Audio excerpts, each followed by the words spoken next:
بسم اللہ الرحمن الرحیم۔ آپ کا سوال ہے کہ الیکشن کمیشن آف پاکستان انتخابات کے حوالے سے تیاریاں مکمل کر رہا ہے، الیکشن کے حوالے بطور چیئرمین سیاسی جماعت کیا کہیں گے؟ دیکھیے، الیکشن کمیشن تو ایک آئینی ادارہ ہے اور اس کا آئین کے مطابق اسے کام کرنا ہے، اور اس کا کام ہی یہی ہے کہ وہ الیکشن کے لیے تیاری کرے، اور آئین نے اس کو یہ ذمہ داری سپرد کی ہے، تو ان کے پاس کوئی چارہ نہیں ہے کہ وہ اس تیاری کریں۔ لیکن میں کئی دفعہ کہہ چکا ہوں، اور ہماری پارٹی کا موقف بھی یہی ہے کہ الیکشن اگر ان حالات میں کیا گیا تو ملک کی حالت مزید خراب ہو جائے گی، بد سے بدتر ہو جائے گی، کیونکہ واضح ہے کہ اگر الیکشن ان حالات میں کچھ بنیادی تبدیلیوں جمہوری نظام میں، دیکھیے، میری نظر میں اگر آپ نے الیکشن کروانا ہے تو پہلا جو ہمارا جمہوری نظام ہے اس میں کچھ بنیادی تبدیلیاں کرنی پڑیں گی، اور ان تبدیلیوں کا مطلب ہے کہ ہمیں آئین میں بھی تبدیلیاں کرنی پڑیں گی، اور جب تک یہ تبدیلیاں نہیں ہوں گی، اور ان تبدیلیوں کا مقصد کیا ہوگا؟ ان کا مقصد یہ ہوگا کہ ہم یہ جو نالائق، نااہل، فاسد، بے وفا سیاستدان باری باری وہی لوگ آ کے اسمبلی میں بیٹھ جاتے ہیں، اور وہی لوگ ہیں جو ذمہ دار ہیں، جو پچھلے 70 سال سے آتے رہے ہیں، جب بھی جمہوریت رہی ہے یہی لوگ آتے ہیں، یا اسی طرز کے لوگ آتے ہیں، یا انہی خاندانوں کے لوگ آتے ہیں، اور ہمیں پتہ ہے انہوں نے ان پچھلے دہائیوں میں کیا کیا ہے ملک کے ساتھ۔ ہمیشہ یہ ملک یہ حکومت جب ان کی ختم ہوتی ہے تو ملک کی حالت پہلے سے بدتر ہو چکی ہوتی ہے۔ تو اس دفعہ بھی اگر کوئی بنیادی تبدیلی جمہوری نظام میں نہیں لائی گئی تو یہی ہوگا، یہی لوگ آ جائیں گے واپس، چاہے وہ نواز صاحب ہیں یا یہ نون لیگ ہے، یا یہ پیپلز پارٹی ہے، یا پی ٹی آئی ہے، یا جو بھی، اور یہ سارے لوگ آزمائے گئے ہیں، اور ہم نے دیکھ لیا انہوں نے کیا کیا ہے۔ جب بھی آئے ہیں ملک کو جس حالت میں انہوں نے حکومت لی ہے، اور جس حالت میں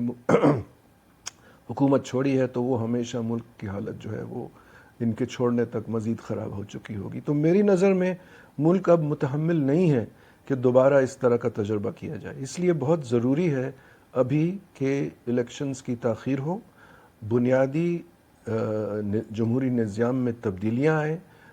ریاستی نظام کو بھی دیکھا جائے، ہمیں یہ بھی فیصلہ کرنا چاہیے کہ ووٹ کا حق صرف ان لوگوں کے پاس ہونا چاہیے جن کی میٹرک کی تعلیم ہو، یہ اور اس کے علاوہ بھی بہت ساری چیزیں کی جا سکتی ہیں جس سے عوام جو ہے وہ آزاد ہو کہ وہ قابل اور دیانتدار اور مخلص لوگوں کو ووٹ دے سکے۔ فی الوقت عوام آزاد نہیں ہے، خاص طور پہ دیہی علاقوں میں جہاں جاگیردار اور وڈیروں کا راج ہے، کوئی جرت بھی نہیں کر سکتا کہ مقامی وڈیرے کے خلاف وہ ووٹ دے سکے۔ لیکن فرض کریں اگر ہم نے وہاں شرط لگا دی کہ ووٹ جو ہے وہ صرف لکھے پڑھے آدمی کا ہوگا، میٹرک کا ہوگا، تو لکھے پڑھے لوگ پھر آنکھیں دکھا سکتے ہیں وڈیروں کو، وہ سمجھتے ہیں وڈیرے ان کو انٹیمیڈیٹ نہیں کر سکتے، ان کو ڈرا دھمکا نہیں سکتے۔ تو یہ میں آپ کو مختصر سا جواب دینا چاہتا ہوں، طوالت نہیں دینا چاہتا اس جواب کو، لیکن یہ چند میرے ذہن میں آئیڈیاز ہیں۔ اور اسی طرح اگر ملک کے دانشور پولیٹیکل سائنٹسٹ جو ہماری یونیورسٹیوں میں پڑھاتے ہیں، اگر وہ مل کے بیٹھیں ایک ساتھ اور ایک تجویز دیں کہ دیکھیں ہم اگر جمہوریت میں جمہوری نظام جو ہمارا ہے اس میں ہم اگر یہ بنیادی تبدیلیاں لے آئیں تو اس سے بہت بہتری ہو سکتی ہے۔ تو میرا خیال ہے وقت آ گیا اب کہ یہ الیکشن کی باتیں فی الوقت چھوڑیں، اس سے کوئی چیز حل نہیں ہوگی، اس سے مزید معاملات جو ہیں وہ خراب ہوں گے۔ وقت آ گیا ہے کہ ملک کے تمام سوچ اور نظر اور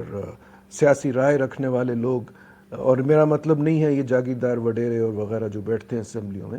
میرا مطلب ہے یونیورسٹی میں پڑھانے کے لوگ، اکانومسٹ اور اس طرح کے ایکیڈیمکس جو ہیں،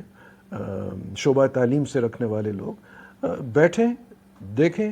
ایک سیمینار ہو، ایک میٹنگز ہوں، ایک اتفاق رائے سے ایک لائحہ عمل تیار کی جائے کہ یہ سب کچھ کس طرح ہو سکتا ہے، اور پاکستان کو جس پٹری پہ سے وہ اتر کے چل رہا ہے اور چلتا رہے گا اگر کچھ نہ ہوا، اس کو واپس پٹری پہ چلایا جائے اور ملک کو بہتری کی طرف لے جایا جائے۔ وآخر دعوانا ان الحمد للہ رب العالمین۔